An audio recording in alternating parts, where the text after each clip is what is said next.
Amazon's Lord of the Rings TV series is in production and is said to be taking place in the Second Age of J.R.R. Tolkien's Middle-earth. The studio is referring to this show as Lord of the Rings on Prime, and as we look over the events that happen in the Second Age, we find that Sauron, a primary antagonist of Tolkien's work, was very active in this time period, and the Second Age is actually when he became the Lord of the Rings.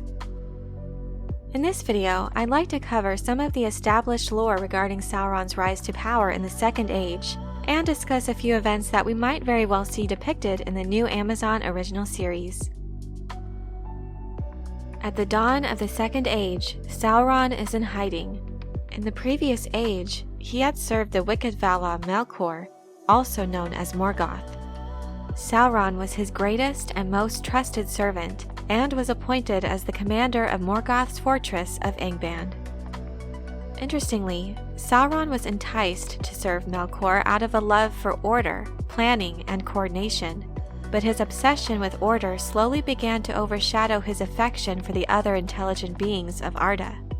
He recognized that Melkor's power would aid him greatly in realizing his plan for the restructuring and domination of the world. However, following Morgoth's defeat in the War of Wrath at the end of the First Age, Sauron adopted a fair form and abandoned his evil deeds in fear of the wrath of the Valar. He, being one of the Maiar, was ordered by Eonwë, chief of the Maiar, to return to Valinor to receive judgment for his wicked acts. However, he was not willing to face such shame and humiliation, so he fled and went into hiding. For the first 500 years of the Second Age, Sauron remained hidden. Then, after assuming that the Valar had lost interest or forgotten about Middle-earth, he returned to his nefarious ways and began to amass a following from the leftovers of men in the east and south that had previously been corrupted by Melkor. He chose the land of Mordor to be his stronghold, and began constructing the great dark tower of BARAD DUR near Mount Doom. Sauron recognized that men were easy to manipulate, so he set his focus initially on bringing the much more powerful elves into his service. In the year 1200 of the Second Age, Sauron disguised himself in a fair form as an emissary from the Valar, calling himself Annatar, the Lord of Gifts. Under the guise of Annatar, Sauron was well received by the Noldorine elves in the region of Eregion, where he taught them much in the ways of art and magic.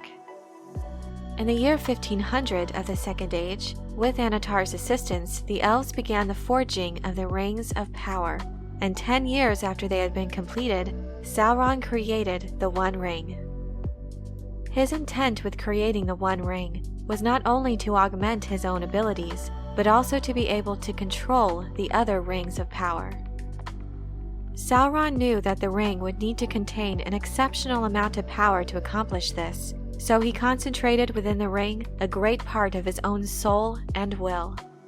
This served to enhance his being so that he was the most powerful when wearing it, and his fate was ultimately tied to the fate of the ring. With its power, he completed the construction of the Great Dark Tower of BARAD DUR.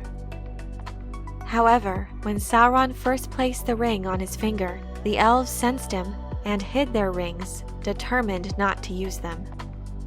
Sauron demanded that the elven Rings of Power be given to him, claiming that they would not have been crafted without his assistance.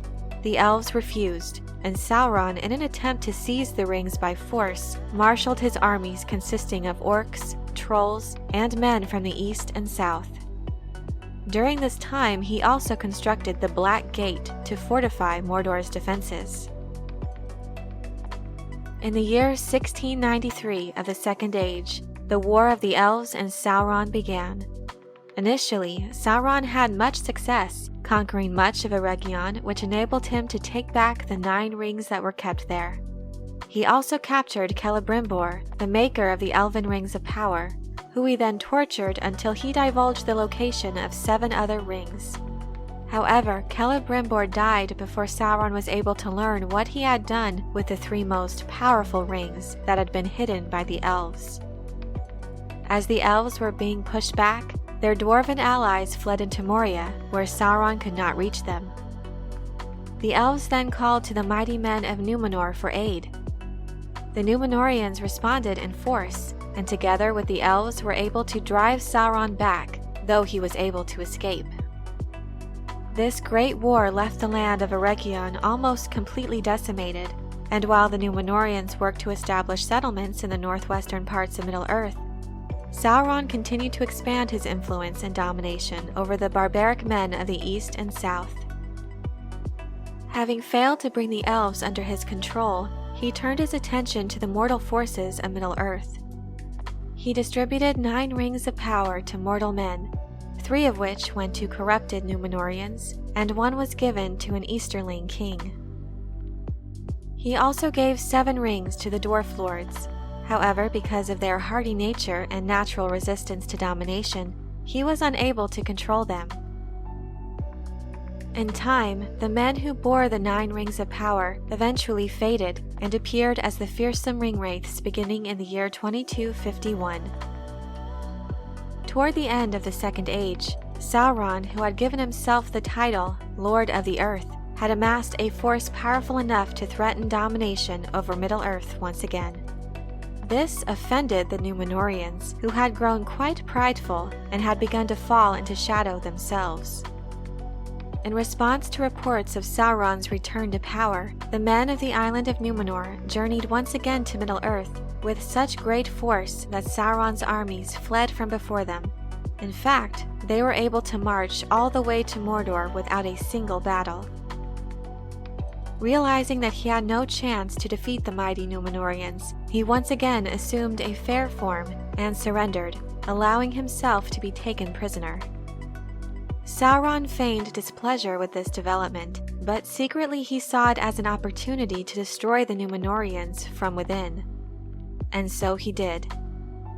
In just a few short years, he was able to flatter the Numenorian king Ar-Pharazon enough to become a trusted advisor.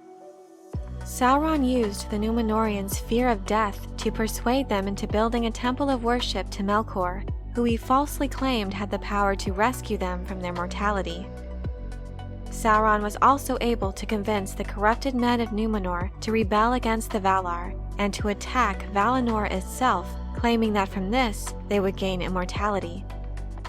This forced the Valar to call on Eru, who intervened, destroying the mighty Numenorian navy and sending the island of Numenor into the abyss of the Great Sea. Sauron was on the island in the temple of Melkor when it was flooded. Though his body was destroyed, his spirit survived and fled back to Middle-earth, returning to Mordor in the year 3320 of the Second Age. There he slowly rebuilt a new body and regathered his strength. From the fall of Numenor on, he lost the ability to assume a fair shape and ruled now purely through terror and force. During this time, a few of the Numenorians who were led by Elendil, who had stayed faithful to the Valar, had managed to escape the destruction of the Island Kingdom. They then established the northern kingdom of Arnor and the southern kingdom of Gondor. Elendil became the first High King of the Dunedain in Middle-earth. Sauron had a special hatred for Elendil and launched a preemptive attack on Gondor in the year 3429. In response, Elendil formed an alliance with the elven king Gil-galad, who had been increasing his power in Middle-earth during Sauron's absence. Together, these forces defeated the Dark Lord's armies at the Battle of Dagorlad and laid siege to the Dark Tower of BARAD DUR for 7 years. Finally, they were able to draw Sauron out of the tower where he fought the 2 kings, Elendil and Gil-galad.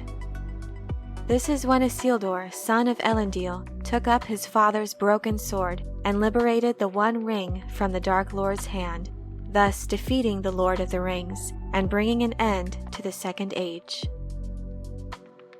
The Second Age spans over 3,400 years, so there are certainly many possibilities for the new Amazon series.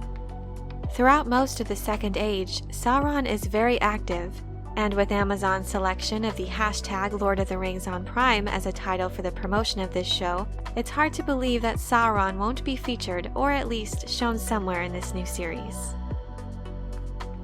Considering all the events involving Sauron during the Second Age, what do you think would be the best starting point for this new show? And how do you think Sauron should be introduced? Be sure to let me know in the comment section below. I hope you enjoyed this video. Leave a like if you did, and be sure to subscribe for more Lord of the Rings and other sci-fi and fantasy content. Thank you all so much for your support, and as always, have a very nerdy day.